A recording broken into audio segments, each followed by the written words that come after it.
Dear friends, మనము కొత్తగా ఒక భాష నేర్చుకోవాలన్నా, ఓ చిత్రలేఖనం నేర్చుకోవాలన్నా, లేదా ఓ సంగీతం నేర్చుకోవాలన్నా మనకు శ్రద్ధతో పాటు ఆసక్తి కూడా అవసరం అవుతుంది. ఉదాహరణకి ఈరోజు మనం ఎలాంటి క్రొత్త విషయం నేర్చుకోబోతున్నాము, ఈ పదప్రయోగం ఇలా కాకుండా మరోలా చేస్తే ఎలా ఉంటుంది, అరే ఈ వాక్యం లేదా ఈ చిత్రం భలే గమ్మత్తుగా ఉందే, ముందు మనం సొంతగా ప్రయత్నం చేద్దాం, ఆ తర్వాత పరిష్కారం కోసం వెతుకుదాం. ఇలా మన ఆలోచనలో ఉండాలి.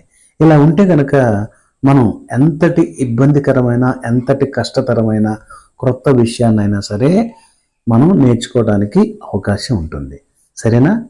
ఓకే, ఇప్పుడు మేక్ అనేటటువంటి కాజిటివ్ వెర్బ్కు సంబంధించి వాక్య నిర్మాణాల గురించి తెలుసుకుందాం.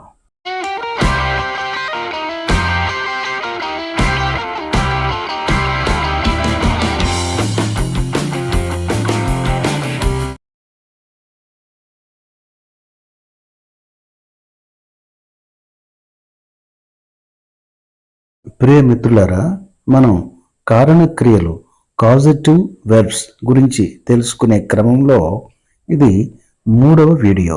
ఈరోజు మేక్ ఎంఏకేఈ మేక్ అనేటటువంటి సివి గురించి తెలుసుకుందాం. ఒక వ్యక్తి ఫోర్స్ చేయటం ద్వారా ఒక పని చేయించాడు అనుకోండి, ఈ మేక్తో వాక్య నిర్మాణం అవసరమవుతుంది. ఫోర్స్ చేయటం అంటే ఏదో విధంగా ఒత్తిడి తీసుకురావటం, లేదా ఎమోషనల్ బ్లాక్మెయిల్ చేయటం. అంటే నీవు అలా చేయకపోతే నా మీద ఒట్టు అని చెప్పటం, లేదా ఎక్కువ మోతాదులో బుజ్జగించటం. అంటే మరి ఎక్కువ సార్లు మనకు విసుగు వచ్చేంత వరకు బ్రతిమలాడటం, విసుగు వచ్చి ఆ పని చేసేంత వరకు బ్రతిమలాడటం. ఇలాంటి సందర్భాలలో మేక్ ఉపయోగిస్తాం. మేక్ స్ట్రక్చర్ చూసినట్లయితే ఇంతకుముందు మనం నేర్చుకున్న అన్ని వాక్య నిర్మాణాలకు చెందినటువంటి స్ట్రక్చర్లానే ఇది కూడా ఉంటుంది. నిజానికి ఈ కాజిటివ్ వెర్బ్స్కి చెందిన యాక్టివ్ వాయిస్ వాక్య నిర్మాణాలు అన్నీ కూడా ఇలాగే ఉంటాయి. ఆ స్ట్రక్చర్ ఏంటంటే subject plus causative verb plus object లేదా పర్సన్ ప్లస్ బేర్ ఇన్ఫినిటివ్ లేదా వెర్బ్ 1 ప్లస్ అదర్ వర్డ్స్ లేదా కాంప్లిమెంట్. డియర్ ఫ్రెండ్స్, ఇప్పుడు ఒక తెలుగు వాక్యాన్ని ఇంగ్లీష్లోకి మార్చే ప్రయత్నం చేద్దాం. ఆమె తన తమ్ముడి గదిని శుభ్రం చేసుకోవటానికి అతనిని ఒప్పించింది. ఆమె తన తమ్ముడి గదిని శుభ్రం చేసుకోవడానికి ఒప్పించింది. దీన్ని కొంచెం మనం ఇన్ఫార్మల్గా చెప్పాలంటే, ఆమె తన సోదరునిచే అతని గదిని శుభ్రం చేయించింది. ఈ వాక్యాన్ని మనం ఇంగ్లీష్లోకి మార్చాలి అనుకున్నప్పుడు ముందుగా మనం గమనించాల్సింది, ఈ పని ఎవరు చేశారు, ఈ గదిని శుభ్రం చేయటం అనే పనిని ఎవరు చేయటానికి అవకాశం ఉన్నది, ఎవరు చేశారు. ఆమె చేసిందా? ఆమె అనేది సబ్జెక్టు. సబ్జెక్ట్ చేసిందా అంటే సబ్జెక్ట్ చేయలేదు. ఎవరు చేశారు? ఆమె తమ్ముడు, హర్ బ్రదర్, వేరే పర్సన్ చేశాడు. కనుక మనం చేయకుండా వేరే వారితో పని చేయిస్తే ఆ వాక్య నిర్మాణం కాజిటివ్ వెర్బ్స్తో ఉంటుంది అని మనం ఇప్పటి వరకు తెలుసుకున్నాం. ఆ కాజిటివ్ వెర్బ్స్ ఏమిటి? Let, help, get, make, have. Let అంటే అనుమతి ద్వారా వేరొక వ్యక్తితో పని చేయించటం. To allow someone to do something. Let means to allow someone to do something. Help అంటే సహాయం ద్వారా వేరొక వ్యక్తితో పని చేయించటం. To assist someone to do something. Get ఒప్పించటం, కన్విన్స్ చేయటం. To convince someone to do something. Make బలవంతంగా ఒప్పించటం, ఫోర్స్ చేయటం. To force someone to do something. Have assign చేయటం, పని పురమాయించటం. To assign someone to do something. ఇక్కడ ఈ వాక్యంలో ఆమె తన తమ్ముడిని ఒప్పించింది. ఎలా ఒప్పించింటుంది? సహజంగా పిల్లలు మాట వింటారా? కొట్టో, తిట్టో, భయపెట్టో ఏదో రకంగా ఒప్పించింది, ఫోర్స్ చేసి ఒప్పించి ఉంటుంది. ఫోర్స్ చేసి అతని చేత అతని యొక్క గదిని శుభ్రం చేయించి ఉంటుంది. సో మనం ఉపయోగించవలసింది మేక్ అనేటటువంటి కాజిటివ్ వెర్బ్ అనేటటువంటి ఆలోచనలోకి, అవగాహనలోకి మనకి రావాలి. ఈ వాక్యం చదివిన వెంటనే ఇది కాజిటివ్ నిర్మాణం అని, మరియు దీనిలో మేక్ అనేటటువంటి సివితో వాక్య నిర్మాణం చేయాలని మనం అర్థం చేసుకోవాలి. చేసుకునే వెంటనే మన ఫ్రాక్షన్ ఆఫ్ సెకండ్స్లో మన మైండ్లో రావాల్సింది ఈ మేక్ స్ట్రక్చర్. మేక్ కానివ్వండి, గెట్ కానివ్వండి, హెల్ప్ కానివ్వండి, లెట్ కానివ్వండి, హ్యావ్ కానివ్వండి, ఏదైనా సరే యాక్టివ్ వాయిస్లో ఈ స్ట్రక్చరే ఉంటుంది. ఏ structure? Subject plus causative verb plus object. ఈ ఆబ్జెక్ట్ని కొంతమంది పర్సన్ అని గుర్తుపెట్టుకుంటారు, పర్సన్, ఇది కూడా రైటే. Plus bare infinitive verb 1 plus other words, దీన్ని కొంతమంది ఆబ్జెక్ట్ అని కూడా అంటారు. ఏదైనా ఏ పేరైనా మనం వాక్య నిర్మాణం కరెక్ట్గా ఉంటే అదే నిజమైనటువంటి గ్రామర్ అన్నమాట. సబ్జెక్టు, ఇక్కడ పని చేసేది ఎవరు? ఇక్కడ ఎవరు కారణం? ఆమె తమ్ముడు తన గదిని శుభ్రం చేసుకోవడానికి ఎవరు కారణం? ఆమె. ఆమె అనేది సబ్జెక్ట్. సో మనం ఇక్కడ సబ్జెక్ట్ మనం రాద్దాం, ఆమె, షీ. ఏ కాజిటివ్ వర్బ్ వాడాలనుకున్నాం? మేక్. మేక్ ఒప్పించేసింది, అయిపోయింది, లేదా శుభ్రం చేయించేసింది. Make past tense made. So made plus object. ఎవరితో చేయించింది? ఎవరిని ఒప్పించింది? తన తమ్ముడు, హర్ బ్రదర్. Her brother. ఆ తర్వాత ఎందుకు అసలు పని ఏంటి? ముఖ్యమైనటువంటి పని, నార్మల్ క్రియ మన ఏముంటుంది? శుభ్రం. శుభ్రం అంటే క్లీన్.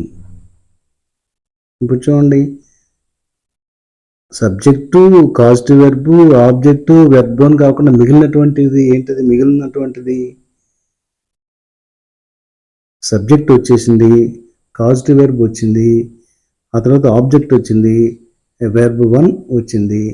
చివరికి మిగిలినటువంటి దాన్ని మనం అదర్ వర్డ్స్ గాను, లేకపోతే కాంప్లిమెంట్ గాను, లేకపోతే ఆబ్జెక్ట్ గాను మనం భావించిన మిగిలినటువంటిది ఏంటిది?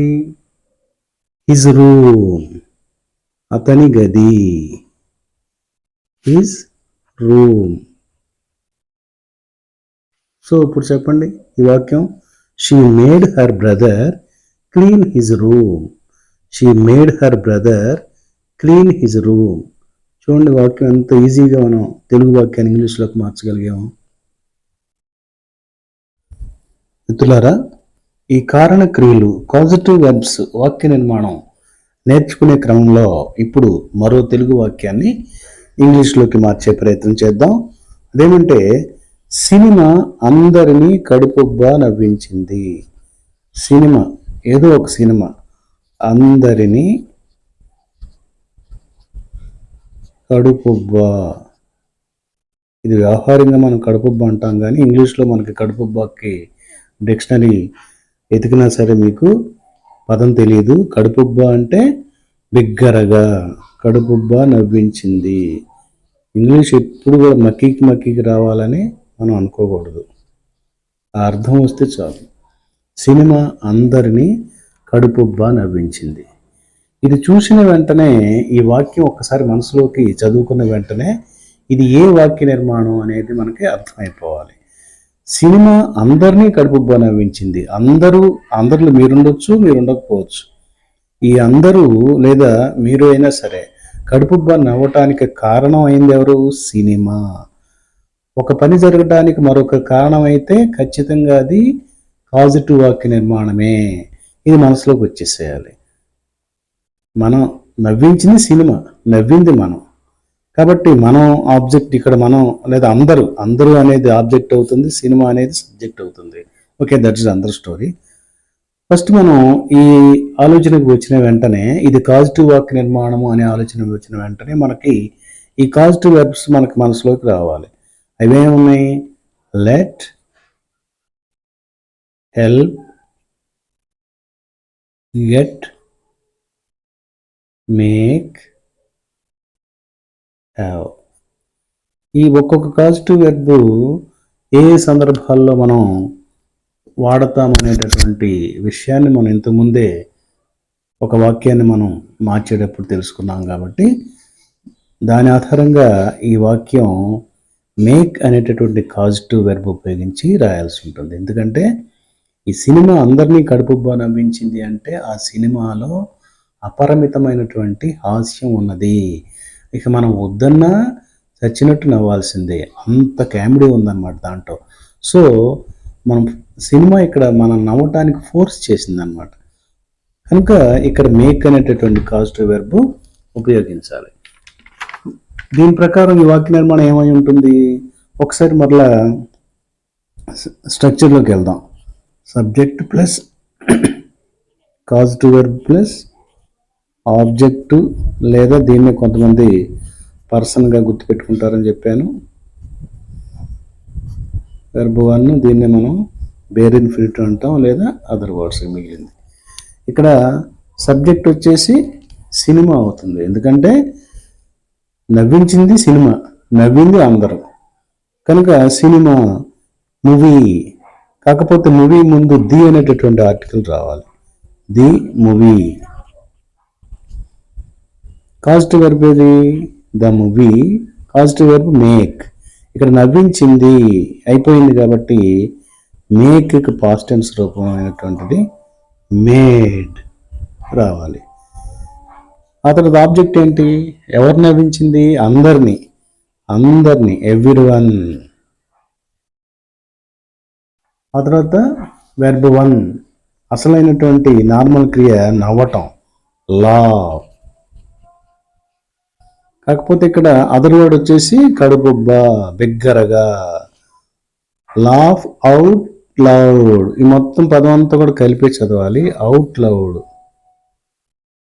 Laugh out loud.